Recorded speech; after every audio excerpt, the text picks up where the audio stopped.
Welcome, dear friends, dear brothers and sisters, to this Bible study on the fruit of the Holy Spirit.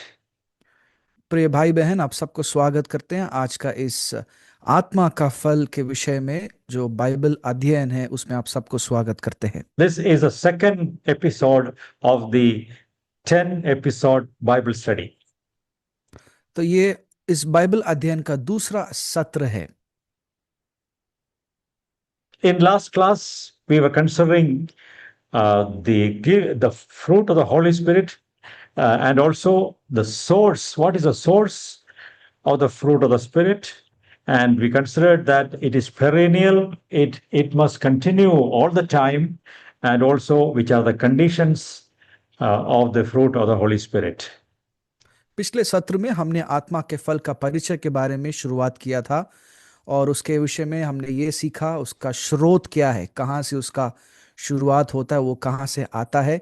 और दूसरा हमने ये देखा कि वो एक अनंत प्रक्रिया होता है जो निरंतर होता है। और तीसरा है उसको कैसे बनाए रखे। And uh, to summarize the things that we learned, what I could say, the fruit of the Spirit, it reflects the character of our Lord Jesus Christ.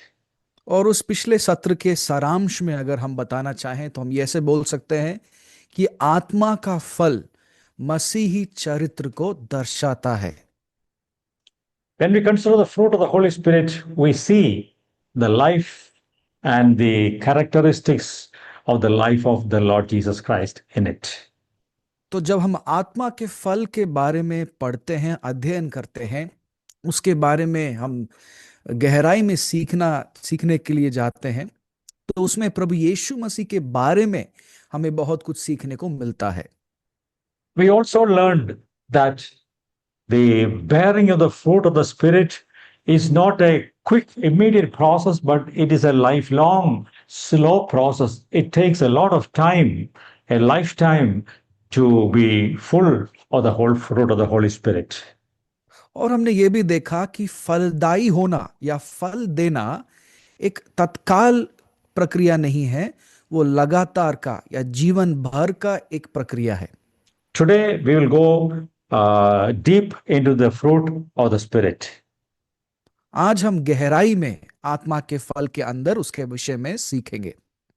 Please turn your Bibles to the book of Galatians, chapter 5, verses 22 and 23.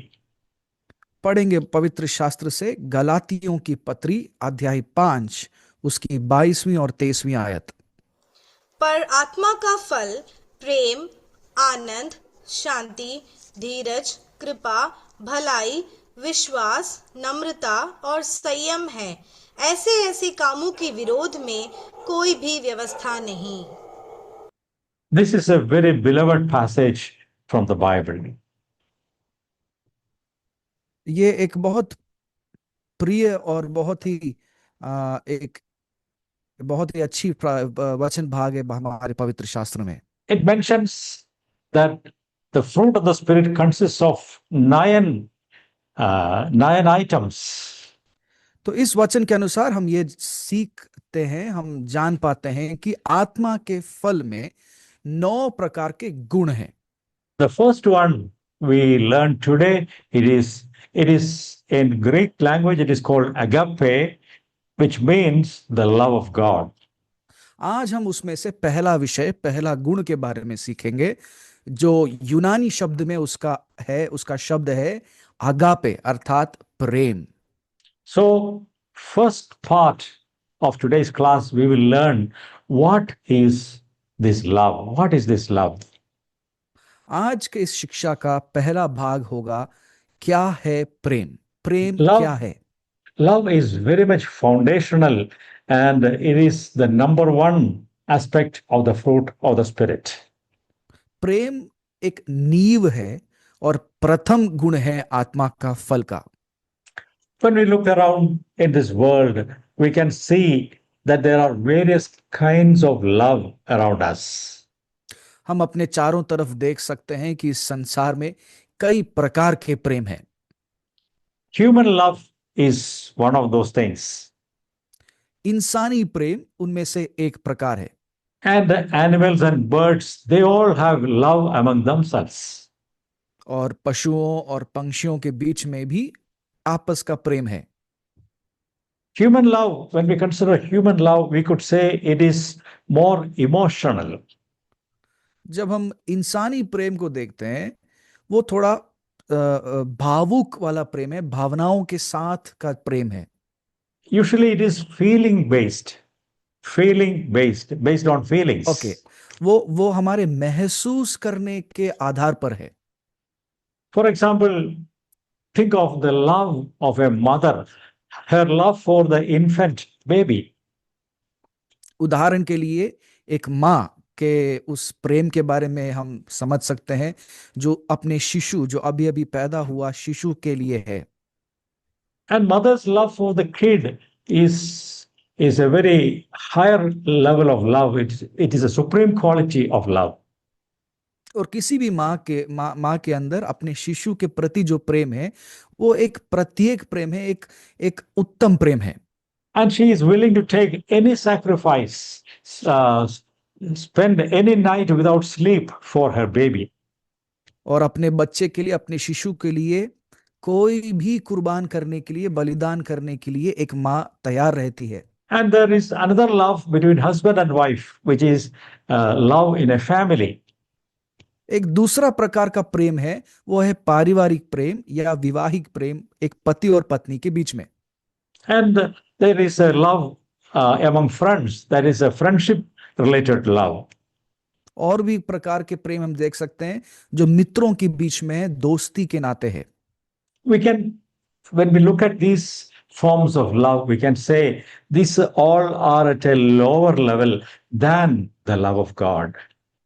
तो स्वाभाविक रूप से जब इन कई प्रकार के प्रेम को जब हम देखते हैं, ये सब थोड़े नीचे कदम में रहते हैं। I told you the word agape, which is the divine love, the love of God. मैंने एक शब्द बोला था अगापे, उसका मतलब है दैवीय प्रेम, जो सबसे उत्तम और सबसे दैवीय प्रेम है। And agape love, that is very much sacrificial. और एक ऐसा प्रेम है जो देने वाला है, जो कुर्बान करने वाला, बलि करने वाला प्रेम है, वो है agape Prem. And compared to human love, this agape is very much supernatural. और इंसानी प्रेम के तुलना में ये अगापे प्रेम है, वो बहुत ही असाधारण प्रेम है। It is a love from God. वो परमेश्वर से मिलता हुआ प्रेम है। When we study the fruit of the Spirit and we say love is the first one, this love refers to this agape, that is God's love. तो जब हम आत्मा के फल के बारे में, आत्मा के फल का जो पहला गुण है, पहला विशेषता है, उसके बारे में हम प्रेम का शब्द का प्रयोग करते हैं, इसका मतलब है वो अगापे प्रेम है जो परमेश्वर की ओर से आता है। At this stage, I want to clarify one point. There is a wrong mindset, there is a wrong concept in our minds regarding agape or God's love. और अभी इस वक्त मैं इस चीज का मैं मौका उठाना चाहता हूं कि हमारे अंदर अगापे प्रेम के बारे में एक गलत फहमी है, एक गलत मानसिकता है। It is like this higher level of life is to be manufactured by us, by our hard work. That is the wrong mindset. एक ऐसा गलत मानसिकता है इंसान के अंदर कि ये जो अगापे प्रेम है वो हमारे अंदर से पैदा होता है, उसको उत्पन्न करने की आवश्यकता होती है। We must manufacture it by our toil, by our hard work, by our determination. उसको हमें अपने परिश्रम से, अपनी मेहनत से उसको उत्पन्न करने के लिए बनाने का एक प्रक्रिया है। ऐसा एक ना समझ हमारे अंदर है। Dear friends, this is a wrong mindset. ये एक गलत मानसिकता है। Actually, love, which is the fruit of the Spirit, is God originated from God. ये जो प्रेम है, आत्मा का फल, वो है परमेश्वर की ओर से, परमेश्वर उसका स्रोत है। None of us can create or manufacture the divine love in ourselves. हम अपने से उस दैवीय प्रेम जो परमेश्वर की ओर से आता है उसको अपने मेहनत से, अपनी परिश्रम से कभी उसको बना नहीं सकते, उसका उत्पन्न नहीं कर सकते। We all have seen fruits on fruit trees hanging on the trees. हम सब ने पेड़ों में, फल देने वाले पेड़ों में फल टांगते हुए देखा है। How is it produced? Is someone manufacturing the fruit on the tree? आप बताइए वो फल कैसे आता है? क्या कोई उसको बनाता है? कोई उसका उसको Orange, मतलब orange or apple or grapes. Can you make a fruit by your effort? संतरा हो, सेब हो, अंगूर हो, कोई भी फल जो पेड़ में आता है, क्या इंसान ने उसको बनाया है? क्या आप उसको बना सकते हैं? No, no, no. None of us can manufacture or produce any natural fruit. नहीं, हम में से कोई भी किसी भी प्रकार का प्राकृतिक फल को अपने हाथ से नहीं बना सकते हैं। On the other hand, these fruits, they are formed naturally on a fruit tree by itself.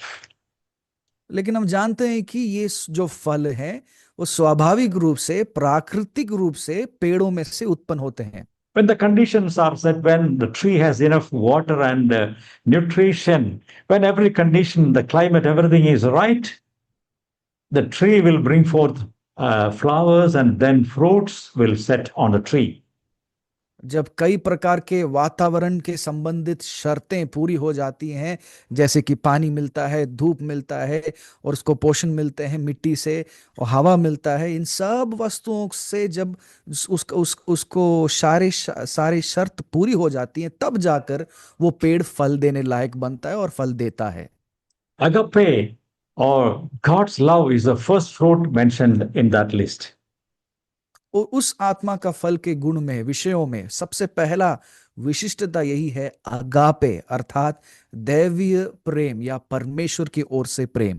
Please turn to Romans chapter 5 and verse 5. पढ़ेंगे एक और वचन, रोमियो की पत्री अध्याय 5 उसकी 5वीं आयत। और आशा से लज्जा नहीं होती, क्योंकि पवित्र आत्मा जो हमें दिया गया है उसके द्वारा परमेश्वर का प्रेम हमारे मन में डाला गया है। How is the love of God? How does it happen in our lives? तो कैसे परमेश्वर का प्रेम हमारे जीवन में प्रकट होता है? It is written there, the love of God is shed abroad in our hearts by the Holy Spirit, which is given to us. तो इस वचन के अनुसार प्रेम पवित्र आत्मा के द्वारा जो हमारे मन में डाला गया है उससे होती है, उससे प्रकट होती है। God's love is produced in our lives because of the work of the Holy Spirit happening in us. परमेश्वर का प्रेम हमारे जीवन में प्रकट इसलिए होता है क्योंकि पवित्र आत्मा हमारे अंदर काम कर रही है। When the Holy Spirit fills our lives and controls us, then His work is progressing in us. His work on an yielded heart. If your heart is yielded to God, then the Holy Spirit will work and bring this love, which is the fruit of the Spirit. जब हम पवित्र आत्मा के लिए अपने जीवन को सौंपते हैं, पवित्र आत्मा को हमारे जीवन में नियंत्रण करने के लिए सौंप देते हैं, तो पवित्र आत्मा हमारे जीवन में काम करती है और इसलिए उसके कारण प्रेम हमसे प्रकट होता है। Dear friends, let us examine our hearts. Is my heart yielded to God? मेरे प्रिय लोग, आज हम जांचें अपने आप को, क्या हमारा हृदय परमेश्वर के लिए समर्पित है? So that the Holy Spirit can bring God's love in my heart. ताकि पवित्र आत्मा परमेश्वर का प्रेम को मेरे अंदर, मेरे हृदय में लेकर आए। All of us, we have a level of human love in us. हम सबके अंदर कई अलग अलग भावनाएं हैं और कई प्रकार में इंसानी प्रेम है। But that is, all those love it's at a lower level. लेकिन वो सब उस प्रेम के नीचे स्तर पर है। Today we need a higher level of love, which is the agape. लेकिन हमें वो सर्वश्रेष्ठ अति उत्तम प्रेम की जरूरत है, वो है agape. And this agape love is not just a feeling, but it is a choice from our side. और ये अगापे प्रेम सिर्फ एक भावना नहीं है, एक महसूस नहीं है, लेकिन लेकिन हम हमारे अंदर से एक एक एक स्वभाव है। It's a choice. We choose to do something. वो हमसे एक चुना हुआ एक चुनौती है। We choose to love God. हमने चुना है परमेश्वर से प्रेम करने के लिए। We choose to love other people. हम दूसरों से प्रेम करने के लिए चुनते हैं। You can choose to to sacrificially love other people. हम दूसरों के लिए एक एक कुर्बानी का प्रेम कर सकते हैं, जो चुनाव करते हैं प्रेम करने के लिए लोगों से। And you can choose to be kind to other people. हम दूसरों के साथ दयालु बनने के लिए चुनाव कर सकते हैं। That's your choice. वो आपका चुनाव है। It is not your hard work, but we choose to do that. वो आपका परिश्रम नहीं है, आपकी मेहनत नहीं है, लेकिन हम उस विकल्प को अपनाते हैं, उसको चुनते हैं, उसका चुनाव करते हैं। In the book of Philippians, we can read a Bible verse which shows the attitude of our Lord Jesus Christ. फिलिपियों के पत्र में हम एक वचन पढ़ सकते हैं जहां पर प्रेम का मनोभावना के बारे में, मसीह के अंदर जो प्रेम का मनोभावना है उसके बारे में हम सीख सकते हैं। Chapter 2, verse 3. फिलिपियों की पत्री 2 अध्याय उसकी 3री आयत। विरोध या झूठी बड़ाई के लिए कुछ न करो, पर दीनता से एक दूसरे को अपने से अच्छा समझो। In lowliness of mind, let each one esteem the other person better than themselves. एक दूसरे को अपने से उत्तम जानना है, दीनता से एक दूसरे को अपने से अच्छा समझना है। And this is the attitude of Christ. और ये है प्रभु यीशु मसीह का मनोभावना। And you and me, we can choose to do the same thing in our lives. और आप और हम भी वही प्रकार का काम अपने जीवन में करने के लिए चुन सकते हैं, उसका निर्णय ले सकते हैं। We can choose to love other people and to do something good for them. हम दूसरों से प्रेम करने के लिए निर्णय ले सकते हैं, उनके लिए भलाई करने के लिए निर्णय ले सकते हैं। We can esteem them more हम important than ourselves. हम उन्हें हमसे अब खुद से स्वयं से उत्तम समझना है। In the Bible, we see many people who partook of this divine love. पवित्र शास्त्र में हम कई सारे ऐसे घटनाओं, कई सारे ऐसे उदाहरण देख सकते हैं जहां पे लोगों ने उस दैवीय प्रेम को अपनाया है। We read about Mary of Bethany. हम बेतनी के मरियम के बारे में पढ़ते हैं। And one day she brought a very costly perfume and poured it on the Lord Jesus Christ. हम जानते हैं प्रभु यीशु मसीह के चरणों में आकर उस मरियम ने एक बहुत महंगा इत्र को लेकर आया, उस इत्र को प्रभु यीशु मसीह के पांवों में डाला। And other disciples, they were telling her that she is doing something wrong. और वहां पे जो चेले लोग थे, वहां पे उन लोगों ने यीशु से कहा कि ये तो गलत कर रही है। Why did you waste this much money? वो लोग पूछते हैं तुमने इतना खर्चा क्यों किया? They calculated the money. It was running to many lakhs of rupees. और कई लाखों के संख्या में वो पैसा जा रहा था, मूल्य जा रहा था उस इत्र का दाम के लिए। We find that Mary, out of her love and devotion to the Lord Jesus Christ, was willing to spend so much money on that perfume. हम जानते हैं वहां पे मरियम उतना कीमती एक इत्र को काफी दाम चुकाकर खर्चा करके उस यीशु मसीह के प्रति जो प्रेम है उसको दिखाने के लिए उसने इतना खर्च करके उस इत्र को खरीदा। And we can remember another Mary, Mary Magdalene, whom the Lord Jesus healed from 7 demons. और हम एक और उदाहरण देख सकते हैं, मरियम जो मगदलिनी है उसके बारे में देखते हैं, जिसको प्रभु यीशु मसीह ने 7 दुष्ट आत्माओं से छुड़ाया, उसको छुटकारा दिया।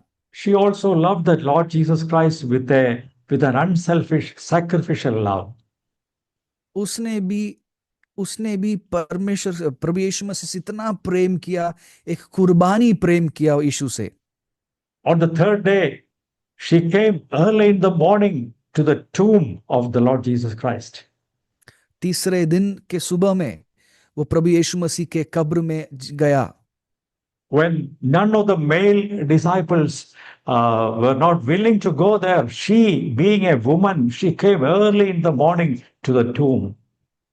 कई सारे पुरुष थे जो प्रभु यीशु मसीह के चेले थे, लेकिन उनमें से कोई नहीं गया, लेकिन उसमें से ये मरियम गई सुबह सुबह के समय यीशु मसीह के कब्र में।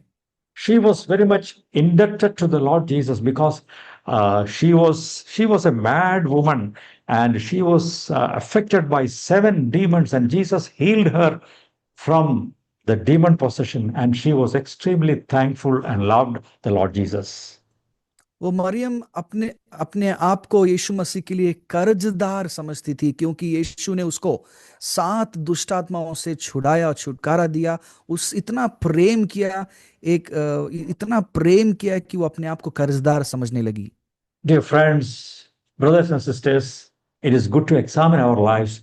How much is my love for God, for the Lord Jesus Christ? प्रिय दोस्तों, ये जांचने का विषय है कि हमारे अंदर कितना प्रेम है हमारे यीशु के प्रति। And we also read about Apostle Paul, who said that I count everything as loss for my love for the Lord Jesus Christ. और हम प्रेरित पौलुस के बारे में भी पढ़ते हैं कि उसने कहा, मैं अपने प्रेम परमेश्वर के प्रति जो प्रेम है उसके सामने सब कुछ कूड़ा समझता हूं जो मेरे पास है। Today, God is encouraging us to partake of this divine love. आज प्रभु हमें उत्साहित करते हैं, हमें भी एक ऐसे दैवीय प्रेम के सहभागी होने के लिए। And this love, which is the agape, is the fruit of the Holy Spirit. और ये एक ऐसा प्रेम है परमेश्वर की ओर से जो है आत्मा का फल। I usually tell people the fullness of the Holy Spirit is not merely a feeling. और मैं लोगों से बोलता हूं कि पवित्र आत्मा का परिपूर्णता सिर्फ एक भावना नहीं है, एक महसूस नहीं है। It is not just an excitement and feeling. वो सिर्फ एक उत्साह नहीं है, एक उल्लास नहीं है। Sure, there is excitement, there is joy, but the fullness of the Holy Spirit must lead every Christian, every believer to a higher level of life where he or she partakes of the fruit of the Holy Spirit. जरूर पवित्र आत्मा का परिपूर्णता हमें आनंद का भावना में लेके जाता है, लेकिन वो एक ऐसे जीवन की ओर हमें लेके जाना है जो आत्मा का फल का उत्पन्न करता है। Okay, now we are going to read a few Bible verses, a few references, which tells us more about this agape sacrificial love. अभी हम कुछ और वचन भाग को पढ़ेंगे जो उस दैवीय अगापे प्रेम के बारे में है जो कुर्बान करती है। John's Gospel, chapter 15 and verse 13. यूहन्ना रचित सुसमाचार अध्याय 15 उसकी 13वीं आयत। इससे बड़ा प्रेम किसी का नहीं कि कोई अपने मित्रों के लिए अपना प्राण दे, और परमेश्वर का प्रेम यह है कि हम उसकी आज्ञाओं को माने, और उसकी आज्ञाएं कठिन नहीं। When we love God, we will cheerfully, gladly obey His commandments. जब हम सचमुच परमेश्वर से प्रेम करते हैं, हम आनंद के साथ, खुशी के साथ, तसल्ली के साथ उसकी आज्ञाओं को मानेंगे। Are you interested in obeying the commandments of God? क्या आप परमेश्वर के उन आज्ञाओं को मानने के लिए तत्पर हैं? And that is the proof of God's love in you. वही है परमेश्वर का प्रेम आपके अंदर होने का प्रमाण। There is another principle of this love, that this love covers the sins and faults of other people. इस प्रेम का, इस दैवीय प्रेम, अगापे प्रेम का एक और सिद्धांत है, और वो है दूसरों के पापों को ढाकना। First Peter chapter 4 and verse 8.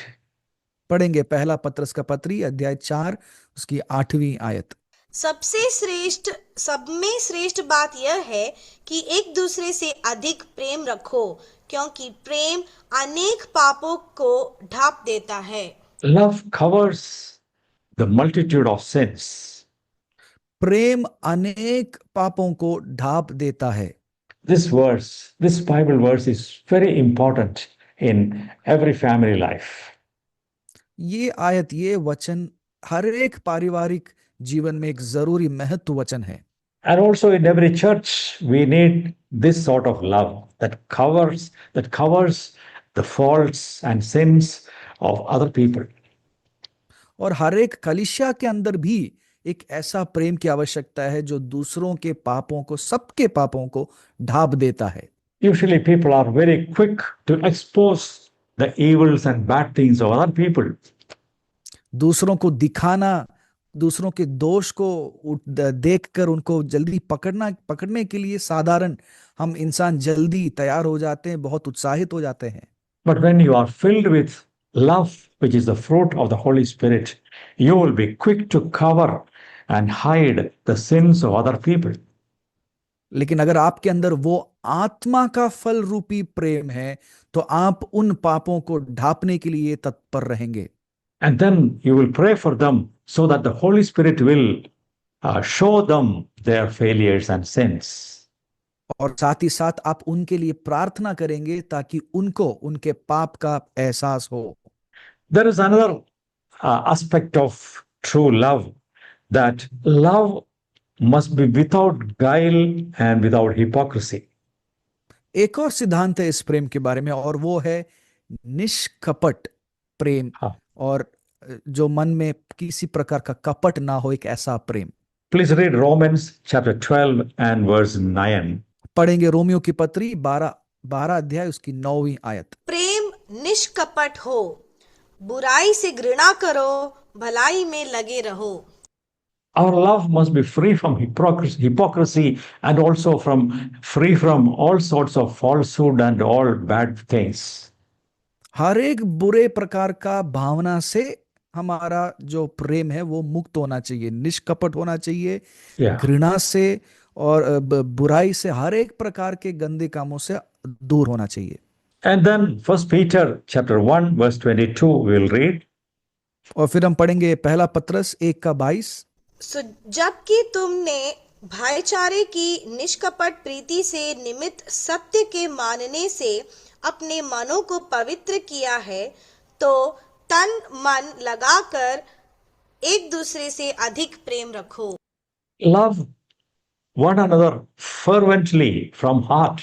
एक दूसरे से अधिक प्रेम रखो, अपने मन लगाकर एक दूसरे से प्रेम रखो। And one more verse we can read. It says, true love, it will love even your enemies, and it will pray for those who persecute you. Luke chapter 6 and verse 35. एक और वचन पढ़ सकते हैं, लूका का रचित सुसमाचार अध्याय 6 उसकी 35 में ऐसे लिखा है, इतना प्रेम रखो कि तुम अपने शत्रुओं से भी प्रेम रख पाओ और उनके लिए भलाई करो।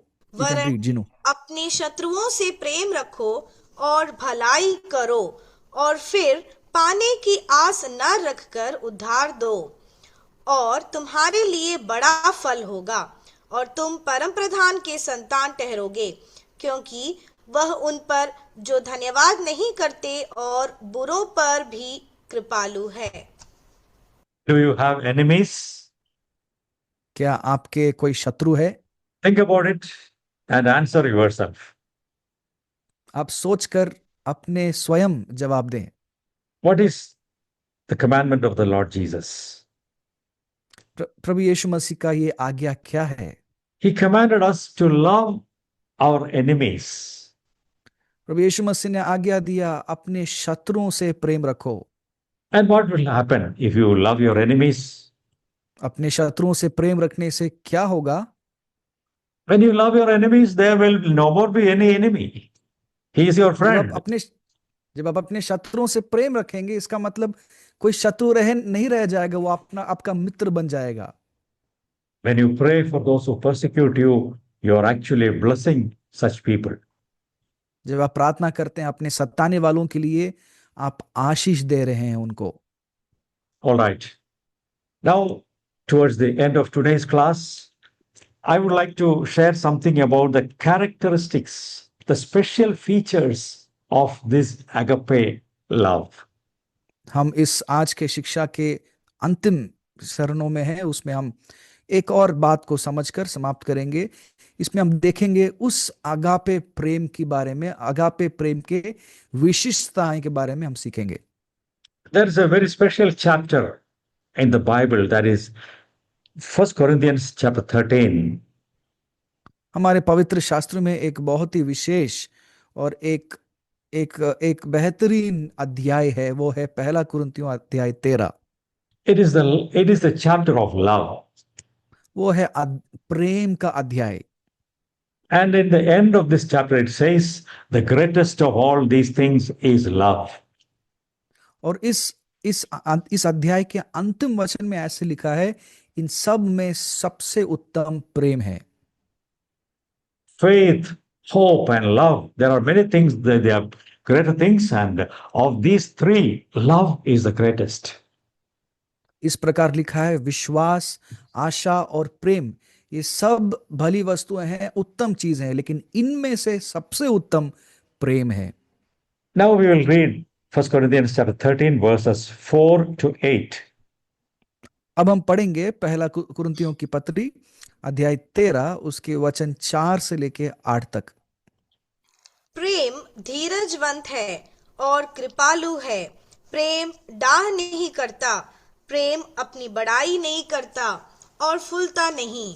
वह अनरीति नहीं चलता, वह अपनी भलाई नहीं चाहता, झुंझलाता नहीं, बुरा नहीं मानता, कुकर्म से आनंदित नहीं होता, परंतु सत्य से आनंदित होता है। वह सब बातें सह लेता है, सब बातों की प्रतीति करता है, सब बातों की आशा रखता है, सब बातों में धीरज धरता है। प्रेम कभी टलता नहीं। भविष्यवाणियां हो तो समाप्त हो जाएंगी, भाषाएं हो तो जाती रहेंगी, ज्ञान हो तो मिट जाएगा।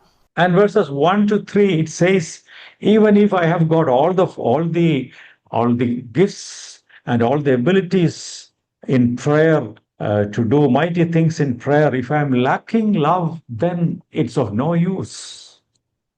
और इसके पहले के वचनों में 1 से लेके 3 के वचनों में ऐसे लिखा है, अगर मेरे अंदर सब कुछ है, सारे प्रकार के वरदान हैं, आत्मिक वरदान हैं, फिर भी अगर मेरे अंदर प्रेम नहीं है, तो उन सारे वरदानों से मेरा कोई फायदा नहीं, कोई लाभ नहीं। And in these verses 4 to 8, if you read carefully and count the items, और इन वचनों में 4 से लेके 8 में अगर आप ध्यान से पढ़ेंगे और गिनती करेंगे, there are 7 positive things mentioned about love. यहाँ पे 7 सकारात्मक गुणों के हाँ। बारे में, प्रेम के गुणों के बारे में लिखा है।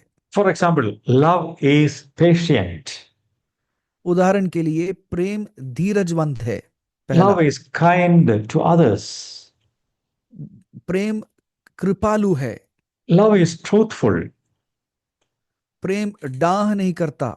It bears all things. वो सह लेता है। It believes all things. वो सब पर विश्वास करता है It hopes all things. और सबकी आशा रखता है And it endures all things. और सबकी सह लेता है। When by the Holy Spirit we are filled with His love, these aspects, these characteristics, these qualities will be mine and yours, dear friends.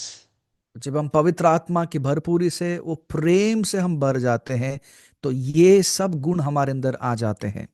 Patient with your spouse at home. आप अपने पति या पत्नी के साथ धीरजवंत रहेंगे घर पर। Patient with brothers and sisters in your church.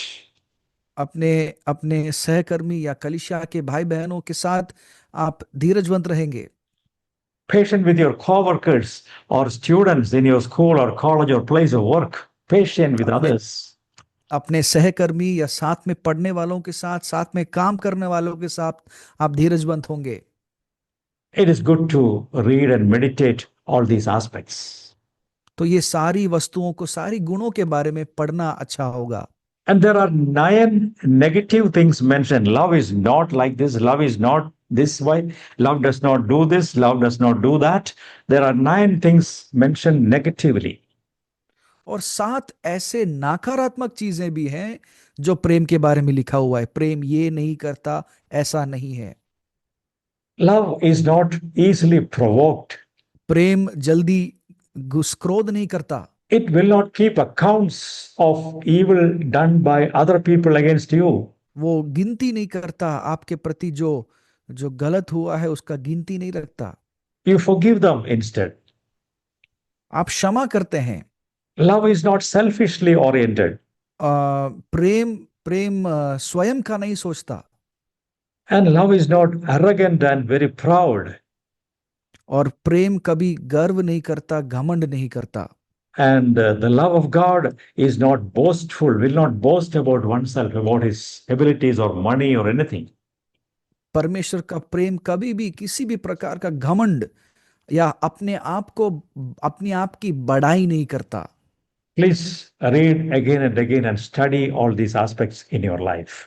मैं अनुरोध करता हूं आप इस अध्याय को बार बार पढ़ें, दोहराएं और प्रेम के बारे में आपके अंदर क्या होना चाहिए, क्या नहीं होना चाहिए, उसके बारे में बार बार पढ़कर अपने आप को तैयार करें। This type of higher level of love is the first fruit of the Spirit. इस प्रकार का उत्तम प्रेम, सर्वोत्तम प्रेम या सर्वश्रेष्ठ प्रेम है अगापे प्रेम, और यह है हमारे आत्मा का फल का सबसे पहला विशिष्ट गुण। Shall we read 3 more verses in which God has commanded us to love God and love one another? हम ऐसे 3 और आयतों को पढ़ेंगे जिसमें परमेश्वर का आज्ञा है दूसरों से प्रेम करने के लिए। Deuteronomy chapter 6 verse 5. व्यवस्था विवरण 6:5। तू अपने परमेश्वर यहोवा से अपने सारे मन और सारे प्राण और सारी शक्ति के साथ प्रेम रखना। Love your God with all your heart, with all your soul, with all your might. तू अपने परमेश्वर यहोवा से अपने सारे मन और सारे जीव और सारी शक्ति के साथ प्रेम रखना। And then 2 Thessalonians chapter 3 verse 5. एक और वचन पढ़ेंगे, दूसरा थिस्सलुनीकियों 3:5। परमेश्वर के प्रेम और मसीह के धीरज की और प्रभु तुम्हारे मन की अगुवाई करे। It says, may the Lord direct your hearts into the love of God. यहाँ पे लिखा है परमेश्वर के प्रेम और मसीह के धीरज की ओर प्रभु तुम्हारे मन की अगुवाई करे। Sometimes we turn in the wrong direction and turn away from the love of God, and then God will turn us back to the right track. कभी कभी इस जीवन के यात्रा में हम गलत दिशा पकड़कर जा सकते हैं, अपना रास्ता को छोड़कर हम गलत रास्ता पकड़ लेते, लेकिन परमेश्वर हमें पकड़कर फिर एक बार उस अपने सही मार्ग में लेके जाता है। Okay, and the last verse is from the book of Jude, verse 21. हम अंतिम वचन पढ़ेंगे यहूदा की किताब से, जो नए नियम में यहूदा 1:21 में लिखा है। अपने आप को परमेश्वर के प्रेम में बनाए रखो और अनंत जीवन के लिए हमारे प्रभु यीशु मसीह की दया की आशा देखते रहो। We are commanded, we are asked to keep ourselves in the love of God always. हमारे लिए ये आज्ञा है कि परमेश्वर का प्रेम बनाए रखना है। Shall we take these commandments seriously, my friends? क्या हम इन आज्ञाओं को गंभीरता से लें? The fruit of the Spirit is love. आत्मा का फल है प्रेम। So today we were considering the first and primary and foundational fruit of the Holy Spirit, which is love. तो आज हमने आत्मा के फल का वो नीवी सबसे प्रथम उस गुण के बारे में देखा, वो है प्रेम। We considered what love is, हमने देखा प्रेम क्या है। various types of love, कई प्रकार के प्रेम हैं and a wrong mindset और गलत मानसिकता के बारे में भी हमने देखा that by working hard, by our toil, we can produce some divine love in us. एक ऐसा गलत फहमी, एक गलत मानसिकता कि हम अपने परिश्रम से, अपनी मेहनत से एक दैवीय प्रेम उत्पन्न कर सकते हैं। But we consider in Romans 5:5 that it is the work of the Holy Spirit which produces this love in us. लेकिन हमने उसका विपरीत रोमियो 5:5 में देखा कि पवित्र आत्मा के द्वारा ही ऐसा प्रेम उत्पन्न हो सकता है। And then we considered many references from the Bible teaching us the characteristics of divine love. और फिर हमने कई सारे ऐसे वचन पढ़े, आयतों को पढ़ा जिसमें प्रेम के एक अलग प्रकार के कई सारे विशिष्टताओं के बारे में हमने पढ़ा। And finally, we came to 1 Corinthians 13 and learned many things about the characteristics of agape love. और गहराई में हमने पहला कुरिन्थियों 13 अध्याय में प्रेम के अलग प्रकार के गुणों के बारे में सीखा। What was the purpose of this study? तो आज का इस अध्ययन का उद्देश्य क्या था? Each of us need to ask God, Lord God, by your Spirit, please fill me with this sort of higher divine love and let me show forth your love to you and to other people. हम सबके अंदर, प्रत्येक व्यक्ति जो इसमें जुड़े हैं, हम सबके अंदर एक ऐसा मनोभावना आना चाहिए, ऐसा भावना आना चाहिए कि प्रभु मेरे अंदर भी एक ऐसी दैवी प्रेम डाल दे कि एक दूसरे के साथ में ऐसे रह सकूं। May the Lord bless all of us with these words. Amen.